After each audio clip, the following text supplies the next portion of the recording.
اور ایک حصار گھیرا کھینچ لینا اور عبد القادر کا تصور کر لینا، یعنی میرا نام سوچ لینا، اور پھر کہنا بسم اللہ۔ رات کی تاریکی میں تمہارے قریب سے جنات کے لشکر آئیں گے، ان کے مختلف شکلیں ہوں گی، انہیں دیکھ کر ڈرنا نہیں، بڑا بھیانک صورت ہوگی ان کی، مگر ڈرنا نہیں۔ سحری کے وقت کب آئے؟ کب آئے؟ سحری کا وقت جانتے ہو نا؟ سحری کے وقت آئے تو جنات کا بادشاہ تمہارے پاس حاضر ہوگا، تمہاری حاجت کے متعلق پوچھے گا کہ بھائی تم کیوں یہاں بیٹھے ہو۔ اس سے کہنا کہ مجھے شیخ عبد القادر نے بغداد سے بھیجا ہے، میری لڑکی تلاش کرو۔ میں اس ویران میں پہنچ گیا تو حضرت کے شیخ کے بتائے ہوئے تمام طریقوں پر عمل کیا۔ رات کی تاریکی میں، اندھیرے میں، ہیبت ناک جنات کی لشکر اس گھیرے سے باہر گزر رہے تھے۔ میرا خیال کہ ان کی دہشت ناک صورتیں دیکھی نہ جاتی تھی۔ سحری کے وقت خبا یعنی جنات کا بادشاہ گھوڑے پر سوار آیا اور اس کے ارد گرد جنوں کا ایک ہجوم تھا۔ بادشاہ تھا وہ دائرہ کے باہر ہی میرے سامنے کھڑا ہو گیا، مجھ سے پوچھا کیا کام ہے؟ اس رات کی تاریکی میں، اندھیرے میں تم یہاں بیٹھے ہو؟ میں نے کہا غوث پاک نے تمہاری طرف بھیجا ہے۔ وہ نام سنتے ہی گھوڑے سے زمین پر اتر آیا اتنا ادب کے ساتھ، اور زمین بوس ہوا، جھک گیا زمین۔ تو جنوں کے تمام لشکر دائرے کے باہر بیٹھ گئے۔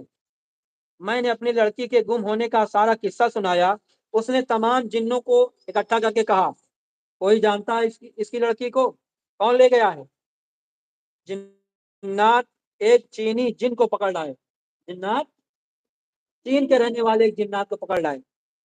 بادشاہ نے پوچھا تم اس کی لڑکی کو کیوں لے گئے ہو؟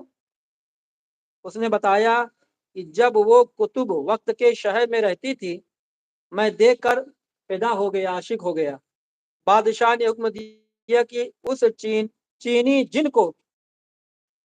جن کی گردن اڑا دی جائے، مار دی جائے، اور لڑکی کو میرے حوالے کر دیا جائے۔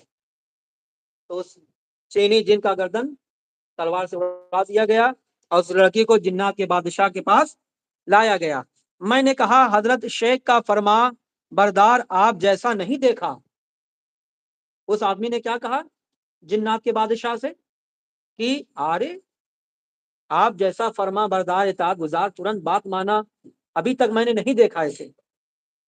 تو بادشاہ جنات کہنے لگا خدا کی قسم، جب سید عبد القادر جیلانی ہماری طرف نگاہ کرتے ہیں تو زیر زمین تمام جنات کانپنے لگتے ہیں، یعنی جتنے جنات ہیں سب ڈرنے اور کانپنے لگتے ہیں۔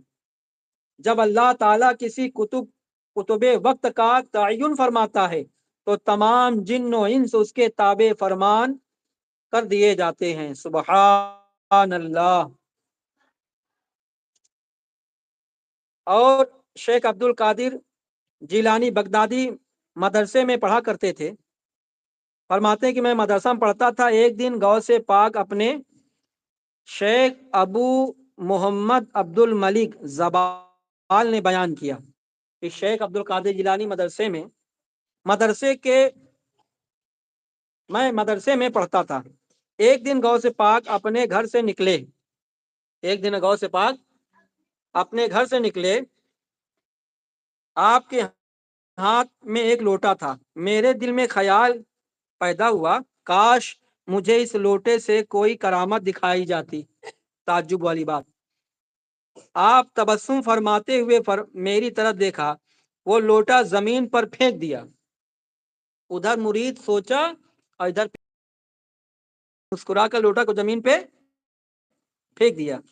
لوٹے کے زمین پر گرتے ہی ایک نور پیدا ہوا، ایک روشنی، جس سے زمین و آسمان کی پنہائیاں اور آفاق کی وسعتیں روشن ہو گئی، چاروں طرف روشنی پھیل گئی۔